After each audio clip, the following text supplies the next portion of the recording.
राहुल गांधी शर्म करो, शर्म करो, शर्म करो, राहुल गांधी शर्म करो, शर्म करो, शर्म करो। आज जब संविधान हाथ में लेकर राहुल गांधी कहते हैं संविधान बचाना है, तो उनको आईने दिखाने की आवश्यकता है। जो सबसे ज्यादा संविधान की दुहाइयां देते हैं, तो उनको इस बात की भी जिम्मेदारियां लेनी चाहिए कि जो वो अपनी दादी के, अपने पिताजी के नाम पर जो है वो वोट बटोरते हैं, तो उनके किए गए कारनामों की भी क्या वो जिम्मेदारी लेते हैं। ये ऐसा समय था जो भारत के आने वाले समय में भी एक काले अक्षरों में लिखा जाएगा और मौजूदा और आने वाली पीढ़ी को इससे सीख लेने की जरूरत है।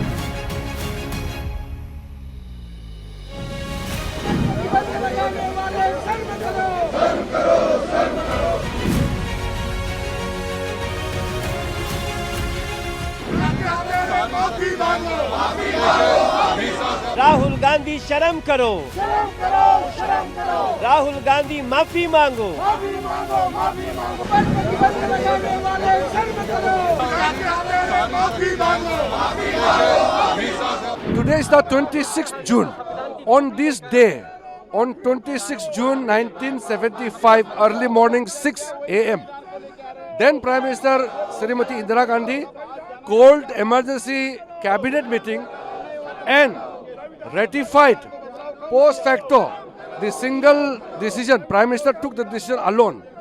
Cabinet rectified on the morning of 26 June 1975. That is why today we passed the resolution in the House that such trumpulation of such demolition of the constitution will not be allowed again. So we have taken a resolution. केवल भाजपा के ही सांसद विरोध प्रदर्शन कर रहे हैं ऐसा नहीं है, पूरे देश में हिंदुस्तान के नागरिक विरोध प्रदर्शन कर रहे हैं और हिंदुस्तान के नागरिक के मानस पटल में आज का दिन एक महत्वपूर्ण दिन है।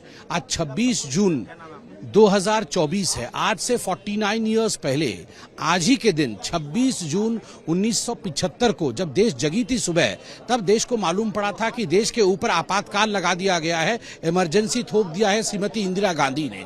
लगभग 1.5 लाख लोगों को जेल में भर्ती किया गया था। कई लोग 22 से भी अधिक लोगों की मृत्यु हुई थी, कस्टोडियल डेथ हुआ था। 42nd अमेंडमेंट जो कि सबसे बुरा अमेंडमेंट था, जिसने खिलवाड़ किया भारत के संविधान के साथ, 42nd अमेंडमेंट लाया गया था।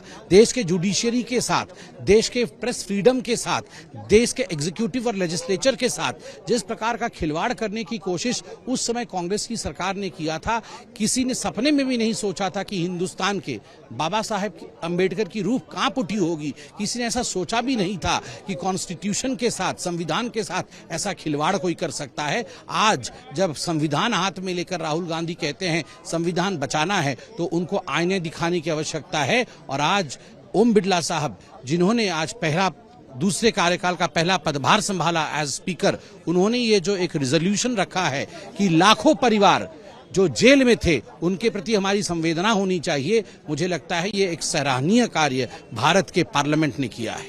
देखिए, इमरजेंसी का एक ऐसा दौर था जो इतिहास में एक काले खंड के दौर पर जिसको देखा गया।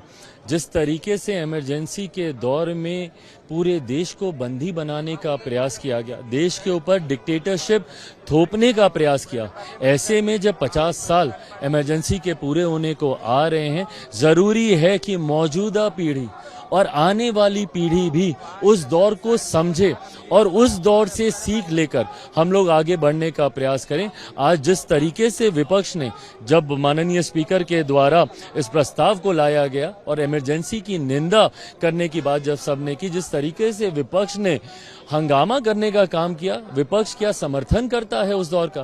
भाई, कई ऐसे लोग हैं जो उस दौर में जिन्होंने यातनाएं, प्रताड़नाएं झेली। मेरे खुद के नेता, मेरे पिता आदरणीय रामविलास पासवान जी ने जिस तरीके से उस दौर में यातनाओं को उनको झेलना पड़ा, ये ऐसा समय था जो भारत के आने वाले समय में भी एक काले अक्षरों में लिखा जाएगा और मौजूदा और आने वाली पीढ़ी को इससे सीख लेने की जरूरत है। देखिए, जो सबसे ज्यादा संविधान की दुहाइयां देते हैं, तो उनको इस बात की भी जिम्मेदारियां लेनी चाहिए कि जो वो अपनी दादी के, अपने पिताजी के नाम पर जो है वो वोट बटोरते हैं, तो उनके किए गए कारनामों की भी क्या वो जिम्मेदारी लेते हैं। और आज जो संविधान की सबसे ज्यादा दुहाइयां देती हैं, ये भी जरूरी है कि उनका खुद का ट्रैक रिकॉर्ड वो देखें।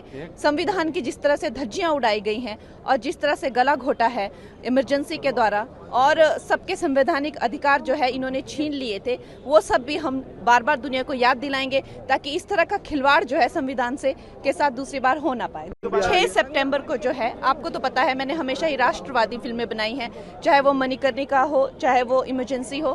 तो इस फिल्म के द्वारा भी मेरा यही एक मकसद है कि दुनिया के सामने जो है वो एक जो हमारा सबसे darkest chapter of our history है वो दुनिया के सामने आए और देखे कि किस तरह से लोकतंत्र का गला घोटा गया था। राहुल गांधी माफी मांगो, माफी मांगो, माफी मांगो। राहुल गांधी शर्म करो, शर्म करो, शर्म करो, राहुल गांधी शर्म करो, शर्म करो, शर्म करो। राहुल गांधी माफी मांगो। माफी मांगो, माफी मांगो।